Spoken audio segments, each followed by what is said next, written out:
everybody, and welcome to today's video. So we have another reply to a classmate to do based on our discussion of the film from 2018, Crazy Rich Asians, that I had to do. I have my notes from the other day, and so I just want to start off by saying that I did say in my video that I thought that Crazy Rich Asians could go with actually both other pairs in certain ways.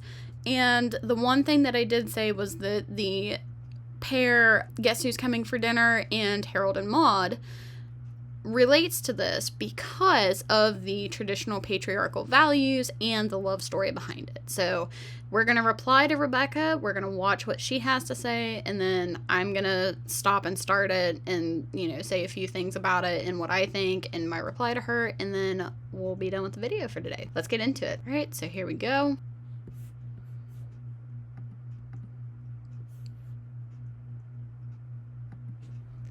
Hi, I'm Rebecca White, and this is my assignment for Spot the Archetype. So for Crazy Rich Asians, I believe it fits in best with Harold and Maude and Guess Who's Coming to Dinner, because it fits in with the, they're all kind of about like a forbidden love. It's about families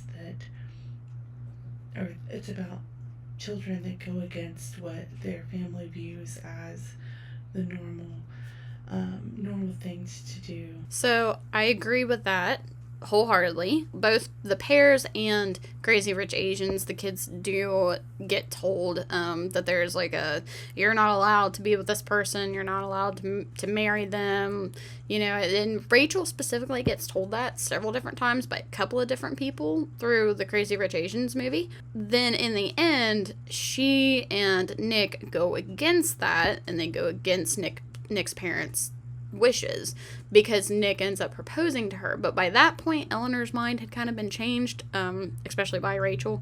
So, but still, you have the whole there's you're not allowed to marry, you're not allowed to be together, and then you end up with the kids going against that, and then they end up together. So, and with Crazy Rich Asians and with Guess Who's Coming to Dinner, it's more like that the child doesn't belong with all three of them. Actually, it's about how the child doesn't belong with the person that they love according to family traditions and values. So that's where I said that there's the traditional patriarchal values that these families have. Then the kids go against that because they're together. And that's very clearly stated multiple times in Crazy Rich Asians. And then in this specific pair, that's also stated in there. You're going against what we want. We don't want this for you. We want you to do this instead. So the parents have the big say. And although in Crazy Rich Asians, it seems as though Rachel's mom is okay with Nick. She has no problem with it. Nick's family has the problem. So they have to go against that. So that, she says, Rebecca says, that there is a patriarchal value in what they believe, and then the kids are going against that. At the end, it turns out that it's more about love than family traditions. It does. They love their kids, but they are scared of what society will view them, their children, and their family. So that's also a really good point, because when I watched Crazy Rich Asians in the very end, you see where Eleanor has kind of become okay with the whole thing, and she actually ends up giving Nick her ring to give to Rachel.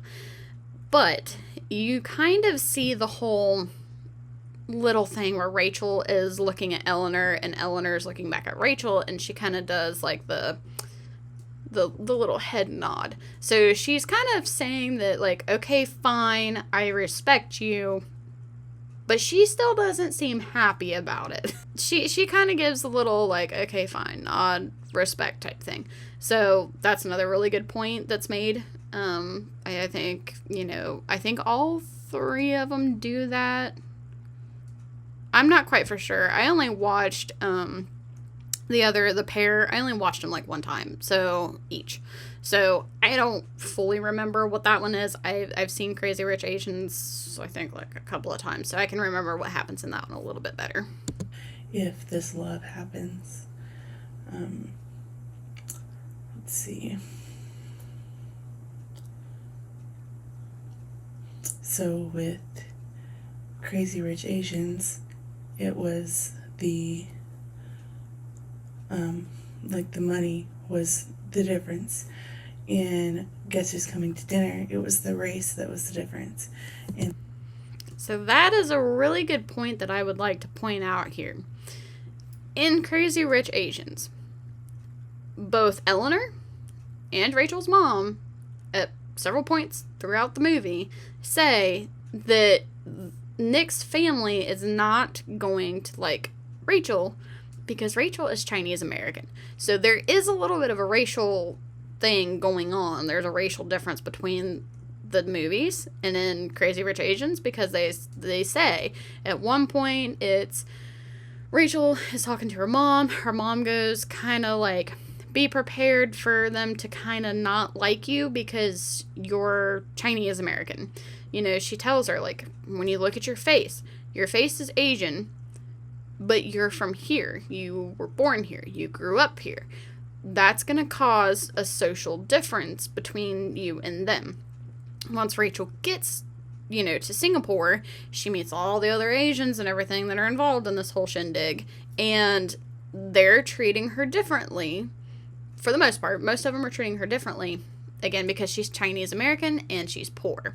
So you still get that racial difference in there. And I think actually Eleanor does point out to Rachel that she is not good enough for Nick because she is Chinese American. That's a point that was specifically made in the movie, that Rachel's Chinese American. So there is a racial difference between the two, like a racial and social difference. All three of them have the social normal difference.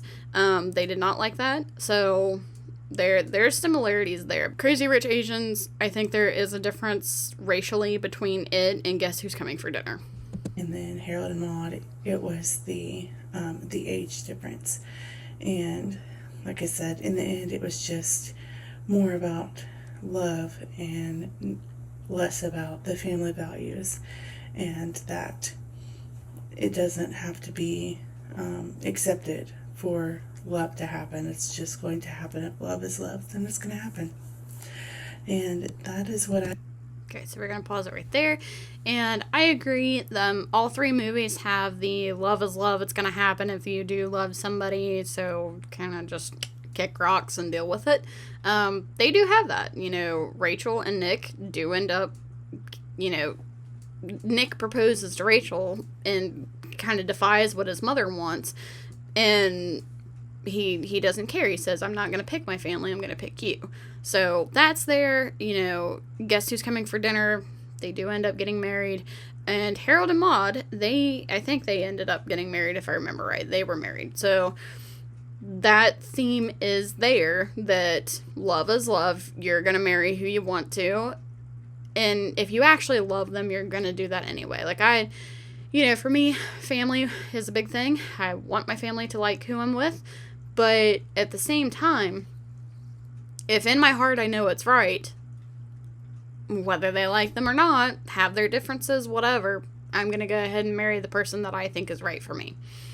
Down the line, is that going to be the right person? Maybe not. But at that point in time, if that's how I feel, you're going to do it, whether your family wants you to or not, if you truly love that person. So that's my point of view on that part that Rebecca points out. But yes, I do think that Rebecca has some very good points on how this movie relates to pair A. And I even said in my last video that I do think that it relates to it. I also thought it related to pair B. So, she's very much correct. And that's why I wanted to do my reply to her, is because I do think she is right. I think that it could go with it. I think that Crazy Rich Asians goes to all three of them in some sort of manner. In my opinion, I thought it went a lot more with the up and coming, rags to riches. But anyway, that is all for this video, and thank you guys so much for watching, and I'll see you when I make the next one. Bye!